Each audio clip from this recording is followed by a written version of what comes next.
ሰላም ለሁላችሁ ይሁን። ይሄ ስለ ጥበብ የተሰኘው የትዳርን የህይወትን ስኬት የመኖርን ጥበብ እያነሳን የምንወያይበት ከኔ ጋር እንደዚህ በግል ሌሎችም ደግሞ ሰዎችን ወደዚህ እየጋበዘን የምንነጋገርበት ቤተሰብን፣ ማህበረሰብን፣ ኢቭን አገርን እንኳን ያንጻል በሚል ራዕይ የተጀመረው ፕሮግራማችን ነው። ይህንን ፕሮግራም ለመጀመር ሳስብ መነሻ የሆነ ነገር ምንድን ነው የሚለውን ትንሽ ሀሳብ ልስጣችሁ። ወደ ትዳር የገባሁት እኔ ከባለቤቴ ከኢትዮጵያ ጋር በኤርሊ 20s በመጀመሪያዎቹ የ20 ዓመት ጊዜዎች ነው። እነኚህ ጊዜዎች በጣም ብዙ ያስተማሩኝ ነገሮች አሉ። ትዳር ኤክሰርሳይዝ አድርገን የምንገባበት ተቋም አይደለም። አንዴ ሞክረ ነው ከዛ ደግሞ ኦኬ የሚቀጥለው ደግሞ ሲሪየስ ትዳር የሚባል ትዳር የለም። ሁላችንም ፌል እንኳን ቢያደርግ በትዳር ውስጥ ስንኖር ስንጀምረው ግን የምር ነው የጀመረው። እኔም እንደዛው ነው። ስለዚህ በልምምድ የማንገባበት ትዳር ከገባን በኋላ በጣም ብዙ ችግር ይገጥመዋል። በተለይ በመጀመሪያዎቹ የ20 ዓመት ውስጥ ስትሆኑ ደግሞ ማቹሪቲው አይኖርም። አንዳንድ ነገሮችን አንደርስታንድ አናረግም። ወደ ትዳር ስገባ ኢቭን እኔ ያነበብኩት መጽሐፍ አልነበረም። ወደ ትዳር ስገባ የሴት ልጅ ባህሪ፣ ሚስትነት ምንድነው፣ ባልነት ምንድነው የሚለውን ነገር አላቅም። ቤተሰቤ ከትዳሬ ጋር ያለው ግንኙነት ምንድነው የሚለውን አላቅም። እነኚህ ሁሉ በትዳሬ ላይ የራሴንም ባህሪ ጨምሮ የባለቤቴን ባህሪ ጨምሮ ብዙ አይነት ችግሮችን ፈጥሮ ነበር። ስለዚህ እኛ በውድቀት በመነሳት በውጣ ውረድ የተማርናቸውን ትምህርቶች ለምን ሌሎች እኛ ባለፍንበት መንገድ ያልፋሉ? ለምን እኔ ስትራግል ያረኩበትን የታገልኩበትን እናንተ ትታገላላችሁ?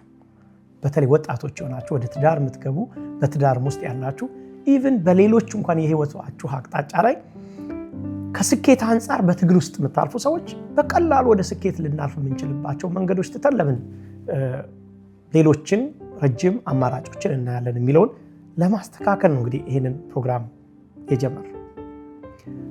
በዚህ ፕሮግራም ላይ በሚቀጥሉት ጊዜያት የምትጠብቋቸው ነገሮች ምን ይሁን የሚለውን ትንሽ ሀሳብ ላንሳላችሁ።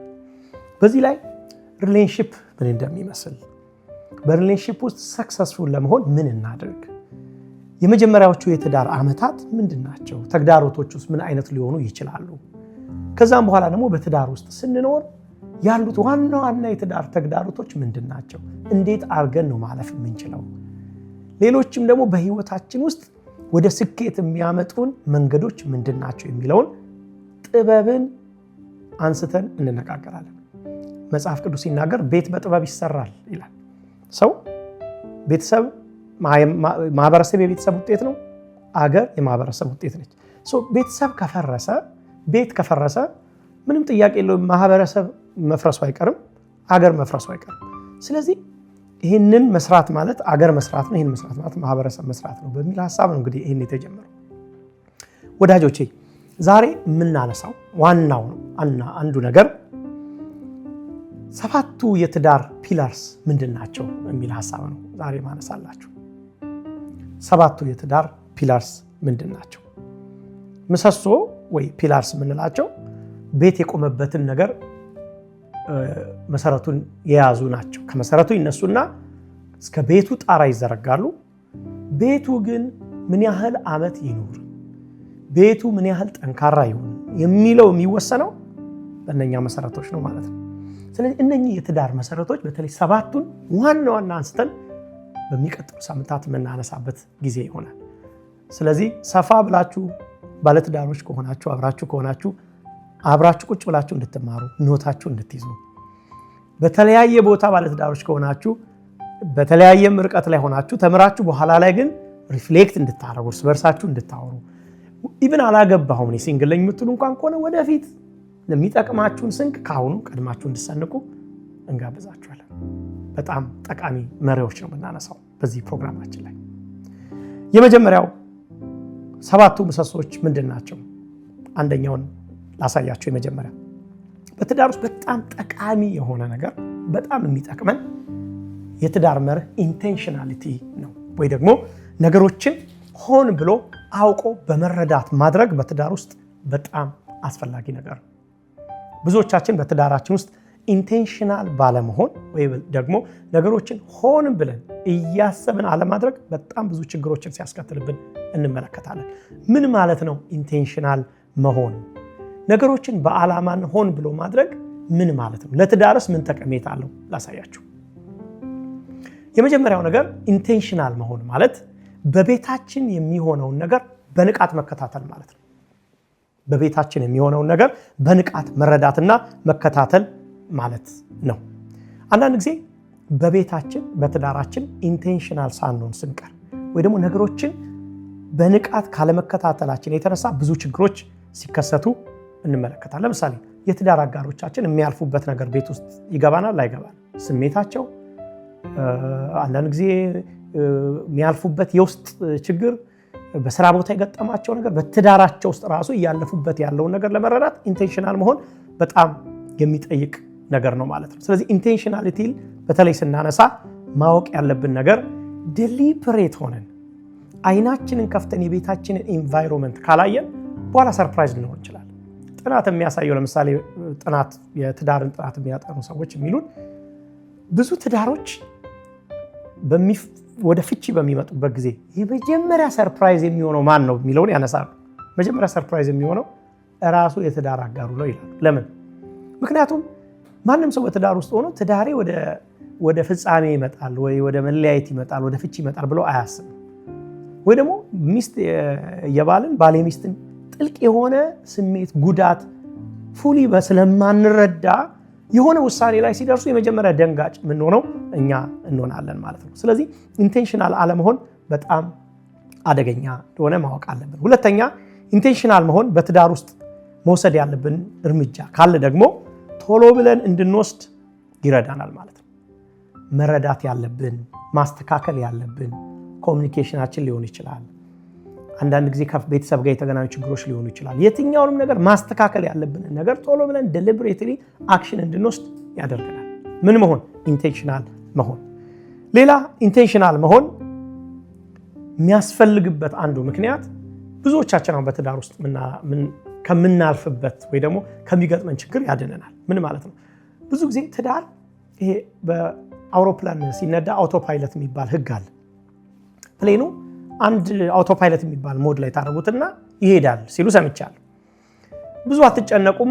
ምናልባት ማስነሳትና ቴክኦፍና ላንዲንግ ሊሆን ይችላል እናንተ ኢንቮልቭ የምታደርጉት። በተረፈ ግን እሱ ይሄዳል። ትዳር ትንሽ በአውቶፓይለት በሚባል ህግ የሚመራ አይደለም። ትዳር የተወሰነ ሰዓት ስንተው ችግሮች መፈጠር የሚጀምሩበት ተቋም እንደሆነ ሁላችን ማወቅ አለብን።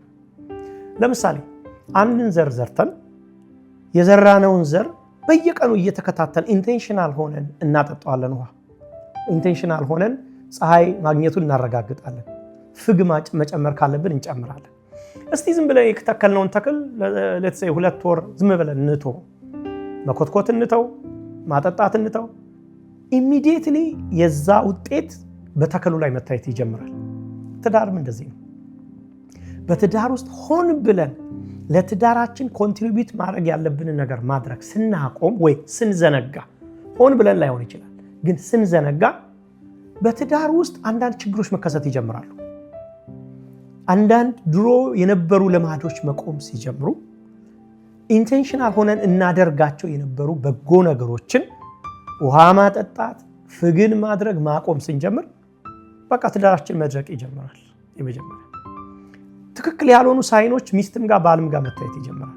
ኢግኖር የመደረግ ያለመታየት፣ ያለመታሰብ፣ አንዱ አንዱን አቴንሽን ሰጥቶ ያለመኮትኮቱ ምልክቶች በኋላ ላይ ልክ በተክል እንደሚታዩት በትዳርም ላይ መታየት ይጀምራል። ስለዚህ ትዳር በራሱ ዝም ብሎ ትተነው የሚሄድ ተቋም ነው ብሎ ማሰብ በጣም አደገኛ ነው። ትዳር በአጋጣሚ ድግ ብሎ ስኬታማ የሚሆን ነገር አይደለም። ብዙ ነገሮች በአጋጣሚ ሊሆኑ ይችላሉ አይደል? ሰው ለምሳሌ ትምህርት ስንማር የመጀመሪያው ምርጫውን እውነት ወይ ውሸት ተብለን ተጠይቀን አንዱን አክብበን እውነት ሆኖ ያውቃል አይደል? በአጋጣሚ የሚገኙ በአጋጣሚ ሰው ሎተሪ ያሸነፈው ያውቃል። በአጋጣሚ ሲሆን ነገር በጣም ይገርማችሁ ግን በየትኛውም አቅጣጫ በራሴም ኤክስፔሪየንስ ባለፉት 20 ዓመታት ያረጋገጥኩት በሌሎችም ባነበብኳቸው በየትኛውም አቅጣጫ የተረዳሁት ነገር ትዳር በአጋጣሚ ሰክሰስፉል አይሆንም። ኢንቴንሽናል ሆነን በየቀኑ በመስራት ፎከስድ ሆነን የሚሆነውን ነገር በማየት ነው የሚሆነው። ምሳሌ ልስጣችሁ። አንድ ኤሲን ለምሳሌ ቤት ውስጥ ኦን አረጋችሁት ወይ ኦፍ አረጋችሁት አይደል? ስንመለስ ውጭ ውለን ዞረን ስንመለስ ጠዋት ላይ ኤሲውን ሴት ያደረግነው ኢንቫይሮንመንት ነው ቤት የሚጠብቀን። ምን ማለት ነው? ማታ ስንመለስ ቤቱ ሙቀት ይኑረው ወይስ ማታ ስንመለስ ቤቱ ቀዝቃዛ ይሁን የሚወስነው ቀን ላይ የወጣው ኤሲውን ሴት ያደረገው ሰው ነው ማለት ነው። ልክ እንደዚህ ነው ትዳር። የቤታችንን ኢንቫይሮንመንት የሚወስነው እኛ ትዳሩ እንዲሄድ የፈለግንበትን አቅጣጫ ሆን ብለን እየተከታተልን ሴት ስናደርግ እንደሆነ መረዳት አለብን ማለት ነው። ብዙ ሰዎች ለትዳራችን ያልሰጠነው አቴንሽን ወይ ደግሞ ኢንቴንሽናል ሆነን ዴሊበሬት ሆነን በየጊዜው አለመከታተል፣ አለማየት፣ ባል የሚስትን ያለችበትን ስሜት፣ የምታልፍበትን ሁኔታ፣ የስራ ሁኔታ፣ የህይወት ሁኔታ፣ ከልጆች ጋር የተገናኙ ነገሮች፣ ሚስትም ደግሞ ባል የሚያልፍበትን የስራ ሁኔታ፣ ቤት ውስጥ ያለውን፣ የውጭ ያለውን፣ የጓደኞች የተለያየ ስሜት አቅጣጫ እርስ በርስ እየተያዩ ለመረዳዳት አንዳቸውን ለማገዝ በጣም ኢንቴንሽናል ሆነው ካልሰሩ ችግሮች እንደሚገጥማቸው ማየት አለብን። በኋላ ላይ መፍትሄ የምንላቸው ምንድን ነው የሚለውን አንዳንድ ሀሳብን እሰጣችኋለሁ። እናንተም ምናልባት ከዚህ ጋር በተያያዘ ለምሳሌ ከዚህ ጋር የገጠማችሁ ችግር ካለ ብትሉን ነገር በአስተያየት ላይ በኮሜንቱ ላይ ልጽፉልን ትችላላችሁ። ወይ ደግሞ ከዚህ ጋር በተገናኘ ደግሞ በጣም ጠቅሞኛል የምትሉት ነገር ካለ ለሌሎችም እዚሁ ጋር አብራችሁ ማጋራት ትችላላችሁ። በትዳሬ ነገሮችን ሆን ብሎ አለመስራት ወይ ቅድም እንዳልኳችሁ ኢንቴንሽናል መሆን ወይ ደግሞ አለመሆን ምንድነው የሚያመጣቸው መዘዞች? ወይ ደግሞ ኢንቴንሽናል መሆንን ከምን ልጀምር የሚለውን ትንሽ ሐሳብ ላሳያችሁ። ኢንቴንሽናሊቲ ወይ ደግሞ ትዳርን ሆን ብሎ ለመስራት መነሳት ችግር ሲከሰት የምንጀምረው ነገር አይደለም። ብዙ ጊዜ በትዳራችን ችግር ሲከሰት ነው። ውሃ ይሄ እሳት ማጥፋት አይነት ስራ ነው በትዳሮች ብዙ ጊዜ የሚሰራው። ለምሳሌ አማካሪ ጋር የምንሄደው መቼ ነው? ችግር ሲከሰት። ጸሎት የምንጀምረው ስለ ትዳር ችግር ሲከሰት። ባልን ወይ ሚስትን በጣም መንከባከብ የምንጀምረው ምንድን ነው? ችግር ሲከሰት ወይ የሆነች በቃ ችግር ውስጥ ገብታለች ወይ ችግር ውስጥ ገብቷል ወይ ይገባሉ ብለን ስንፈራ ኦር ኢንሰኪውር ስንሆን አይደለም ትዳራችን ላይ ለመስራት መነሳት ያለብን። ትዳር ቀድመን አስበን ፕሮአክቲቭ ሆነን የምንሰራው እንደሆነ ማወቅ አለብን እንጂ ሪአክቲቭ የምንሆነው አይደለም። ምን ማለት ነው? ፕሮአክቲቭነትና ሪአክቲቭነትን ትንሽ ላሳያችሁ። አንድ ነገር ፕሮአክቲቭ መሆን ማለት ቀድሞ ነገሮች ሳይከሰቱ ችግሮች ሳይመጡ ሊያመጡ የሚችሉ ችግሮችን ቀድሞ አይቶ ተገንዝቦ ለነሱ መፍትሄን መስጠት ሲሆን፣ ሪአክቲቭ መሆን ግን ችግሩ ከተከሰተ በኋላ ቤቱ አምባጓሮ ከተጀመረ በኋላ አንዳቸው በጣም የማይሆን የስሜት ደረጃ ላይ ከደረሱ በኋላ በቃ ጣልቃ ገብ መሆን ማለት ነው። ያ ደግሞ ብዙ ትዳሮች አይሰሩም ማለት አልችልም፣ ይሰሩ ይችላሉ፣ ግን ቋሚ የሆነ የትዳር ላይፍ ስታይል ግን እሱ አይደለም። ስለዚህ ፕሮአክቲቭ ሆኖ መስራት በጣም አስፈላጊ ነው። ሌላው ቅድሚያ መስጠት በጣም አስፈላጊ ነው። ኢንቴንሽናል መሆንን የሚለው ስናስብ ቅድሚያ መስጠት በጣም አስፈላጊ ነው። ምንድነው ቅድሚያ የምንሰጠው በትዳራችን ውስጥ? እኔ በጣም ብዙ ሰዎችን ከትዳር ጋር በተገናኘ ለማግኘት እድሉ አለኝ። ያየሁት ምንድን መሰላችሁ ወዳጆች? የተገነዘብኩት ነገር ብዙ ሰው ለትዳሩ ቅድሚያ የሚሰጠው በጣም በተረፈው ነገር ነው። ለምሳሌ ስራ አለብን፣ ልጆች አሉ፣ ፋሚሊ አለ፣ ጓደኞች አሉ፣ ሌሎች በጣም ብዙ ኮሚትመንቶች አሉብን በላይፍ። ልክ ነው፣ እነኚህ ሁሉ አስፈላጊ ናቸው። ህይወታችንን የቀና የሚያደርገው ኢቭን ትዳር ብቻ ሳይሆን የትኛውን የህይወታችን አቅጣጫ ግን የቀና የሚያደርገው ለየትኛው ፕራዮሪቲ ሊስት ነው አይደል? የትኛው ነገር ቅድሚያ ሊሰጠው ይገባል የሚለው ዋና ነገር እንደሆነ ማወቅ አለብን። የትኛው ቅድሚያ ይሰጠው ዋና የቱ ነው በሚለው የሚወሰነው፣ የትኛው ቅድሚያ ይሰጠው የሚለውን የሚወሰነው ዋና የቱ ነው የሚለው። ምሳሌ ልንገራችሁ። ልጆቻችን ትዳራችን መልካም ካልሆነ ጥሩ ሊያድጉ አይችሉም። ትዳራችን መልካም ካልሆነ ስራችንን በትክክል ተረጋግተን መስራት አንችልም። ትዳራችን መልካም ካልሆነ ምንም ጥያቄ የለውም ጓደኞቻችን ይሳለቁብና ምንም እኛን ምሳሌ ማድረግ አይችሉም። ኢቭን ብዙ ሰዎች እኮ የማያገቡት የጓደኛዬ ትዳር ጥሩ ስላልሆነ እኔም አላገባም ይላሉ። ኢቭን ምሳሌ ያደርጉናል፣ የክፉ ነገር ምሳሌ ነው የሚያደርጉ። ትዳራችን ጥሩ ካልሆነ ኢቭን ለቤተሰቦቻችን ራሱ ሸክም ነው የምንሆነው። ማንም ቤተሰብ ትዳሩ የፈረሰ ልጅ ማየት የሚፈልግ ያለ አይመስለኝም። ምን ማለቴ ነው? ማንኛውም ነገር ቤዝድ የሚያደርገው ፋሚሊ ላይ ነው ማለት ነው፣ የትዳር ላይ ነው ማለት ነው። ስለዚህ በጣም ዋና ነው ብለን ካሰብን ለሱ ቅድሚያ መስጠት በጣም አስፈላጊ ነው። ስራችን ተረጋግተን ለመስራት፣ ልጆቻችን ለማሳደግ፣ ለቤተሰቦቻችን በእርጋታ ለመኖር፣ ኢቭን ለጓደኞቻችን ጋር እንኳን መልካም ምሳሌ ለመሆን የኛ ትዳር ስኬት is very important። ስለዚህ እዛ ላይ ማተኮር በጣም አስፈላጊ ነው። የትዳር ስኬት ቅድሚያ ከመስጠት ጋር በጣም የተገናኘ እንደሆነ ማሰብ አለብን። አሁን የትዳርን ቅድሚያ መስጠትን ሳነሳ እኔ ባለፉት ለምሳሌ ከ10 ዓመት በፊት የማይነሱ አሁን ግን በጣም በትዳር አስተምሮ ውስጥ የሚነሱ ነገር ምን መሰላችሁ? ለምሳሌ የሶሻል ሚዲያ የትዳር ቅድሚያ በሶሻል ሚዲያ ቅድሚያ ሲፈርስ አሁን ይታያል በዚህ ዘመን ላይ ባይዘው።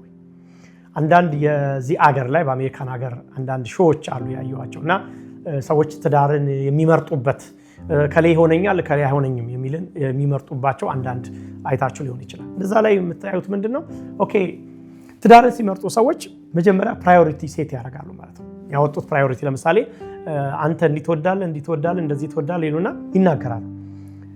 እነኛን ሴት አድርገው እነኝን ከወደድክና ከተቀበልክልኝ ወይ እነኝን ከወደድሽና ከተቀበልሽልኝ የኔ መሆን ትችላለሽ፣ ወደዚህ ትዳር መግባት እችላለሁ ብለው ፕራዮሪቲ ያወጣሉ። ምን እንደሆነ ታውቃላችሁ? ጥናት የሚያሳየው ነምበር 1 ፕራዮሪቲ ሶሻል ሚዲያ ነው። እኔ እንደዚህ እንዲህ አይነት ነገሮች ስላሉ እንዲህ አይነት ፕላትፎርም ስላለኝ እንደዚህ አይነት ነገር ስለምሰራ ወይ ደግሞ በዚህ ሶሻል ሚዲያ አዲክትድ ስለሆንኩ በዚህ ነገር ላይ ማትከለክለኝ ወይ ደግሞ በዚህ ነገር ላይ ሰፖርት የምታደርገኝ ነው ወይ ደግሞ ሞር ትዳራችን እንዲህ የጓዳ አይነት ነገር ሳይሆን ውጪ ሞር አይነት ነገር የሚሉ ይነሳሉ። ሌሎች የሚነሱ አሉ ከገንዘብ ጋር የተገናኙ ነገሮች። ወዳጆች ልንገራችሁ፣ የትኛውም ነገር ማተር የሚያደርገው ትዳራችሁ እስከ ቀና ነው። ምን ማለት ነው? በህይወት መኖራችን አስፈላጊ ሊሆን ይችላል፣ ልክ ነው። እኛ ግን ቀጥሎ ግን በትዳር መኖራችን በጣም አስፈላጊ ነውና ፕራዮሪቲ ለሚገባው ነገር ወይ ቅድሚያ ለሚገባው ነገር ቅድሚያ መስጠት ጥሩ ነው። ብዙ ሰው ለፋሚሊ ቅድሚያ ባለመስጠት ብዙ ነገሮች አብረው ተያይዞ ሲያጡ ማለት አብረው ሲጠፉ እኛ በህይወቴ አይቻለሁ። ቢሊ ግራም የተባሉ ሰው በጣም ይታወቃሉ በኢትዮጵያ በተለይ እና በሌሎች ሀገራት ኢቫንጀሊካል ቤተክርስቲያኖች ይታወቃሉና ምን አሉ አንድ ጊዜ እድሜያቸው በጣም ሄዶ ነው ያረፉት እና ምንድን ነበረ ቢያረጉ እንደው የሚፈልጉት እድሜ ተሰጥቶት ቢጨመሩለው ሲባል ሁለት ነገር ነው። የመጀመሪያ ጸልይ ነበር አሉ። ቀጥሎ ግን ከቤተሰቤ ጋር በጥቂ ጊዜ ያሳልፍ ነበር። ምክንያቱም ዓለምን እየዞሩ ሲሰብኩ ምናምን ያሳልፉ ሰው ናቸው እሳቸው። ብዙ ያንን ጊዜ አላገኙም እንደመሰከሩት እዛ ላይ ማለት ነው። አሳልፍ ነበር። አያችሁ፣ ለትዳር ያልሰጠነው ፕራዮሪቲ ወይ ቅድሚያ በህይወት መጨረሻ አካባቢ እንኳን የምንቆጭበት እንደሆነ ማሰብ አለብን። ስለዚህ ቅድሚያ መስጠት በጣም አስፈላጊ ነው። ማንኛውም ሰው የጠራን ሁሉ ሰው ከትዳራችን ወይ ደግሞ ካለን ቤት ሊያወጣን የሚችል አድርገን ማሰብ አለብን። ስልኮች፣ ሶሻል ሚዲያው ላይ ያሉ የተለያዩ እንትኖች ኤሌክትሮኒክሶች እኛ ቤታችን ላይ ያለንን ኮኔክሽን አብረን እንዳንኖር ጫና መፍጠር የለባቸው። ቅድሚያ ለሚሰጠው ነገር ቅድሚያ መስጠት በጣም አስፈላጊ ነው። ምናልባት ከዚህ ጋር የተያዘ ሀሳቦች ካላችሁ በኮሜንት ላይ ልጽፉልን ትችላላችሁ። ከዚህ ጋር በተገናኘ ፌል ያደረጋችሁበት ነገር ካለ እኔን ጎርቶኛል ሌሎችን እንዳይጎዳ ምትሉት። ምክንያቱም ይሄ ፕሮግራም በተለይ ከኛ ስኬት ብቻ የምንማርበት አይደለም። ቀላል ነው። ሁሉም ሰው ተነስቶ እኔ እንዴት ሳክቶልኛል እኔና ባለቤቴ እንደዚህ ማለቱ ቀላል ነው። እኔ በሚቀጥሉት ጊዜዎች ከስኬታችን ከእኔና ከቤተሰቤ ስኬት አይደለም እናስተምራችሁ። ኦፍ ኮርስ 20 ዓመት አብሮ በትዳር መኖር ትልቅ ስኬት ነው ብዬ ነው የማስበው። ግን አንዱ የምናስተምራችሁ ከኛ ፌላሪቲ ነው። ምኑ ጋር ነው እኛ ፌል ያደረግነው? ምን ነበሩ እነኛ ምክንያቶቹ ከሚለው። ስለዚህ አንዳንዶቻችን ሚዛኑን በጠበቀ መልኩ ከኛ ውድቀት ከኛ መነሳት ታናናሾቻችን ወጣቶች እንዲማሩ መፍቀድ አለብን ማለት ነው። እና እንደዛ የምታስቡ ሰዎች በኮሜንት ላይ የራሳቸውን ኤክስፔሪየንስ ሼር ብታደርጉ በጣም ይጠቅመናል ብዬ አስባለሁ። ሌላ በጣም ሆን ብሎ መነጋገር አስፈላጊ ነገር ነው። ኢንቴንሽናሊቲን ስናስብ ሆን ብሎ መነጋገር በጣም አስፈላጊ ነው። የመጀመሪያ ፕሮአክቲቭ መሆን ብያቸዋለሁ። ወይ ችግሮች ሲከሰቱ ሳይሆን ችግሮች ከመከሰታቸው በፊት ቀድሞ ምን ሊከሰት ይችላል የሚለውን ነገር ኢንቫይሮንመንቱን የቤቱን ሁኔታ አይተን ቶሎ ጣልቃ ገብ መሆን ነው ያነሳ ነው። ሌላ ግን በጣም አስፈላጊ የሚሆነው ነገር መነጋገር፣ ሆን ብሎ መነጋገር። እኔ ድሮ በኋላ ላይ ያሻሻልኩ የመጣሁት ነገር ምንድነው እንነጋገር የሚለውን ሐሳብ እንጣላ በሚል ነበር ተርጉሜ የምሰማው የነበረው። ለምሳሌ አንድ ነገር ሲሆን እኔና ባለቤት የመጣንበት ባክግራውንድ በጣም ይለያያል። ለምሳሌ እሷ አንዳንድ ችግሮች ሲኖሩ ቤተሰብ ውስጥ ስታድግ ነይ እስቲ ተብላ ተጠርታ የሚያናግራት ሰው ነበር። እኔ ደግሞ ተቃራኒ ነበር። ማለት አንነጋገር የሚለው ነገር ብዙ አልነበረም። እንደዚህ አይነት እንትን ውስጥ የኖራችሁ ሰዎች እንነጋገርን የሆነ ሰው ከኋላ መምቻ ዱላ ይዞ እናወራ ማለት ዱላ ይጠብቃል አይነት የለመድን ሰዎች በትዳርም እንነጋገር ማለት እንጨቃጨቅ፣ እንጣላ የሚል ትርጉም ሊሰጠን ይችላል። ግን አት ዘ ኤንድ ኦፍ ዘ ዴይ የትዳር ስኬት ከመነጋገር ጋር የተያያዘ ነው። ኢንቴንሽናል ሆኖ መነጋገር በጣም አስፈላጊ ነው። ይሄ መነጋገር የሆነ ችግር ሲፈጠር፣ አምባጓሮ ሲፈጠር፣ ሚስት ስታኮርፍ፣ ባል ሲያኮርፍ፣ የሆነ ነገር ሲፈጠር እስቲ ምንድነው የተፈጠረው ምንልበት አይደለም። በየጊዜው ሆን ብለን ያሉትን ነገሮች መነጋገር፣ ቼክ መደራረግ በጣም አስፈላጊ ነው። ኮሚኒኬሽን ላይ በተለይ የትዳር ኮሚኒኬሽን ላይ የሚያጠኑ ሰዎች የሚሉት አንድ ቃል አለ። ምን ይላሉ? ኮሚኒኬሽን ኢዝ ዘ ላይፍ ብለድ ኦፍ ሜሬጅ ይላሉ። ኮሚኒኬሽን ልክ ህይወት የሚያልፍበት የደም ስር ነው እንበለው አድርገው ነው የሚተረጉሙት። ልክ ነው አይደል? ህይወት የምትኖረው በደም ነው። ደም እየተዘዋወረ አይደል ህይወት የምትቀጥለው። ልክ እንደዚሁ ኮሚኒኬሽን ልክ በትዳር ውስጥ ማለት የደም ዝውውር ማለት ነው። ምን ማለት ነው? ኮሚኒኬሽን ቆመ ማለት እመኑኝ ትዳሩ ቆሟል። እንደዛ ብለን ነው ማሰብ ያለብን። አንዳንድ ቤተሰብ ወደፊት ኮሚኒኬሽን ላይ ብቻ በደንብ ስለማወራችሁ አንዳንድ አይዲያ ብቻ ነው የምሰጣችሁ። ኮሚኒኬሽንን አለመነጋገርን የትዳር ጤና አድርጎ የማሰብ ችግሮች አሉ። ይሄ ችግር ነው ባይዘው።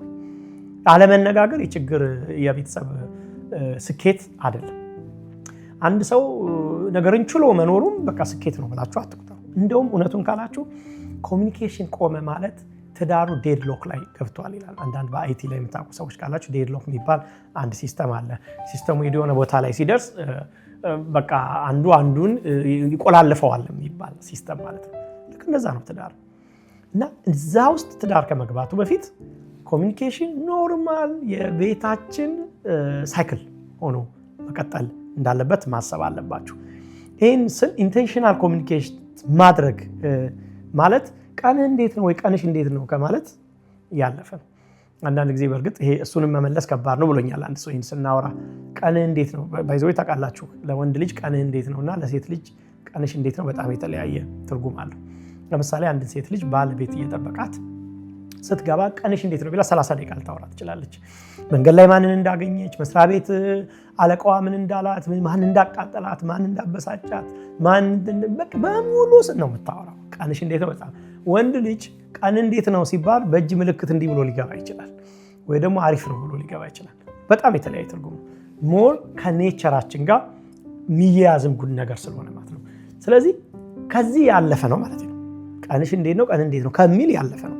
ምን ኮሚኒኬሽን ውስጥን ከመረዳት የቦዲ ላንጉጅን፣ ይሄ ደግሞ ጀስቸርን መረዳት፣ እሱም ብቻ ሳይሆን የአንደበትን ቋንቋም ተረድቶ ለነኛ ምላሽ መስጠት ነው። ወደፊት በጥልቀት ስለምናየው ብዙ የሚያሳስበን ጉዳይ አይደለም። ሌላ በጣም አስፈላጊ ነገር ለመስማት አብሮ መቀመጥ ነው። መስማት በዚህ ዘመን በጣም ብዙ ሰው ምንድን ነው የሚፈልገው ካላችሁ መሰማት ነው። እንደውም አሁን የስነ አእምሮ ላይ የሚሰሩ ልሂቃን የሚሉት በቃ አሁን ዓለም ወደ ኬዎስ እየሄደች ያለችው ሁሉም ተናጋሪ ስለሆነ ነው ይላሉ። የሚሰማ ሰው መሰማት ይፈልጋል። ባይዘዌ እንደውም ብዙ ሰዎች ሲሉ እንደሰማችሁ እኔም የሰማሁት መሰማት የችግሩ 50% ተቀርፎለታል ተብሎ ይታሰባል። እስቲ አስቡ፣ በህይወታችሁ ውስጥ የሰማችሁ ሰው በጣም አታመሰግኑም? ብዙ ካወራላችሁ ሰው በላይ የምታመሰግኑት ማለት ነው። ጸጥ ብሎ 20 ደቂቃ እንድተነፍሱ ምክንያት የሆነ ሰው እነኛን ሰዎች አታመሰግኑም? ይህንን እንግዲህ ወደ ትዳር ቀየራችሁ ተመልከቱት፣ ወደ ሪሌሽንሺፕ ቀየራችሁ ተመልከቱት፣ እንዴት ሰው መሰማት እንደሚፈልግ በትዳር። ስለዚህ ረጋ ብሎ መሰማት፣ ቁጭ ብሎ ምንድነው የሆንከው የሚለውን ነገር ሰው ስርስር አድርጎ ስሜቱን፣ እንባውን፣ ጩኸቱን፣ ጫናውን በሙሉ እንዲያወጣ ወይ እንድታወጣ መፍቀድ በጣም አስፈላጊ ነው። ስለዚህ በትዳር ውስጥ መስማት ወይ ለቤታችን ጆሮ መክፈት በጣም አስፈላጊ ነው። ብዙዎቻችን ለውጭው ነገር ጆሮአችን በጣም የተከፈተ ነው። አንዳንዶቻችን ሶሻል ሚዲያ ላይ አገርም እንዴት እንደሆነች በጣም ተንታኞች ልንሆን እንችላለን አይደል? ወይ በሌሎች አቅጣጫዎች ላይ ኢኮኖሚው ምን ላይ እንደደረሰ ፖለቲካው ምን ላይ እንደሆነ በጣም ብዙ ልንተነትን እንችላለን። ቤታችን እየሆነው ያለውን ነገር ግን ላናቅ እንችላለን። የባላችን የሚስታችንን ሁኔታ ግን መተንተን አንችልም። which is አደገኛ ነው በጣም።